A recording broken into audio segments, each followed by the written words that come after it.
सरकार द्वारा कर्मचारियों के लिए ओपीएस बहाल के बाद अब प्रदेश के किसान बागवानों ने सरकार को चुनावी वायदों को याद करवाना शुरू कर दिया है। संयुक्त किसान मंच के सहयोगी संगठनों के प्रतिनिधियों ने आज शिमला में बैठक की और सरकार को लंबे समय से चली आ रही बागवानों की मांगों को शीघ्र पूरा करने की मांग की है।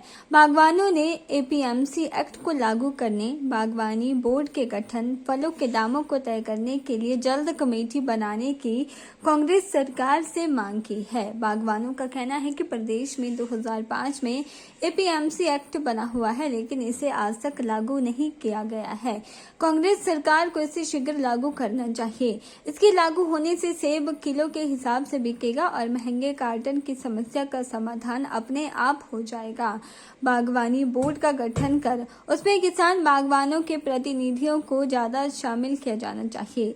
कांग्रेस ने सत्ता में आने से पहले गारंटी दी थी कि किसान बागवान अपने फलों के रेट स्वयं निर्धारित करें।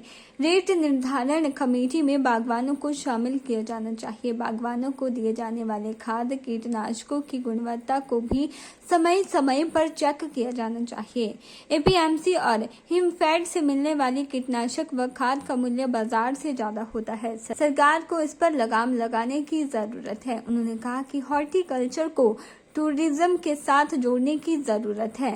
इसकी शुरुआत होनी चाहिए, जिससे प्रदेश की आर्थिकी भी मजबूत होगी। कांग्रेस पार्टी ने जब सत्ता में आने से पहले चुनाव में जो एक गारंटी दी थी कि जो ग्रोवर्स है वो अपने उत्पाद का खुद रेट डिसाइड करेंगे, तो उसमें उसके लिए जो कमेटी वो फॉर्म की जाएगी, तो उसमें हमारा सबसे पहले ये रहेगा कि जो कमेटी फॉर्म की जाए उसमें जो है बागवानों के प्रतिनिधियों को भी शामिल किया जाए, उसका प्रतिनिधि मंडल भी शामिल किया जाए और इसके बाद ही जो भी आगे की उनकी प्रोसीडिंग रहेगी वो की जाए। और इसके बाद जो दूसरा हमारा है हॉर्टिकल्चर बोर्ड या जो हॉर्टिकल्चर कमीशन है उसको हम चाहेंगे कि इसमें जो लार्जर रिप्रेजेंटेशन है वो फार्मर्स की हो। इसमें सिर्फ ना ऐसा ना हो कि मतलब जो आपके हॉर्टिकल्चर डिपार्टमेंट या नॉन यूनिवर्सिटी के हों, इसमें फार्मर्स को भी इक्वली इंपॉर्टेंस दी जाए, क्योंकि अल्टीमेटली जो पॉलिसीज बननी है ये फार्मर्स के लिए बननी है। तो हम चाह रहे हैं कि इसमें लार्जर जो रिप्रेजेंटेशन हो वो फार्मर्स की हो। इंसेक्टिसाइड और पेस्टिसाइड जो हिमाचल में आते हैं, जो ये गवर्नमेंट हमारे को देने की ने बात की है कि आपको जो ये आपकी इसकी सब्सिडी है दोबारा मेरे ख्याल से रिवाइव कर चुके हैं ये गवर्नमेंट। तो हम चाह रहे हैं जो जितने भी इंसेक्टिसाइड और पेस्टिसाइड हमें आए ये रेप्यूटेड कंपनी से आए, और उसके अलावा क्या चीज़ हो, इसके बीच बीच में इसकी सैम्पलिंग होनी चाहिए ताकि जो ये स्पूरियस मटेरियल है वो बिल्कुल भी ना यूज़ हो, क्योंकि इससे हमारी जो खेती बाड़ी है, एप्पल प्रोडक्शन है और आपके दूसरे हॉर्टिकल्चर जितने भी आपके फ्रूट्स है उस पर इसका बुरा असर पड़ता है। तो हम चाह रहे हैं इसकी रैंडम सैम्पलिंग होनी चाहिए और इंस्पेक्शन होनी चाहिए।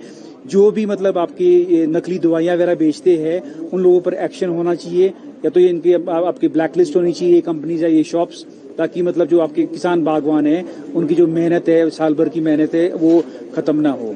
जो एपीएमसी एक्ट है ये 2005 में ये बना था, ये अभी तक किसी भी गवर्नमेंट ने इसको कोई लागू नहीं किया है। तो वी वांट दैट जो एपीएमसी एक्ट है इसको गवर्नमेंट इस बार इन्फोर्स करे, बिकॉज इसमें गवर्नमेंट को सीधी सी बात ये है कि इसमें क्या होगा, जो हमारा जो फ्रूट है, चाहे वो एप्पल है चाहे वो आपके दूसरे हॉर्टिकल्चर फ्रूट्स है, वो सारे पर केजी के हिसाब से बिकेंगे। बिकॉज वीव सीन जब आपके जयपुर जैसे स्टेशन में या कुल्लू मनाली जैसे एरियाज में जो आपकी एप्पल है वो पर केजी के हिसाब से बिक सकता है, तो व्हाई नॉट हेयर। अगर एपीएमसी एक्ट गवर्नमेंट इसको स्ट्रिक्टली इसको लागू करती है इस बार, तो जो हमारे यूनिवर्सल कार्टन है, चाहे आपके दूसरा कार्टन टेलीस्कोपिक कार्टन है, उसका इशू हमारे बिल्कुल खत्म हो जाएगा।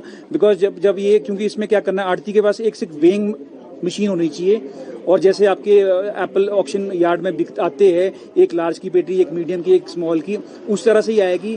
के चैनल के लिए शिमला से पुष्पेंद्र कुमार की रिपोर्ट।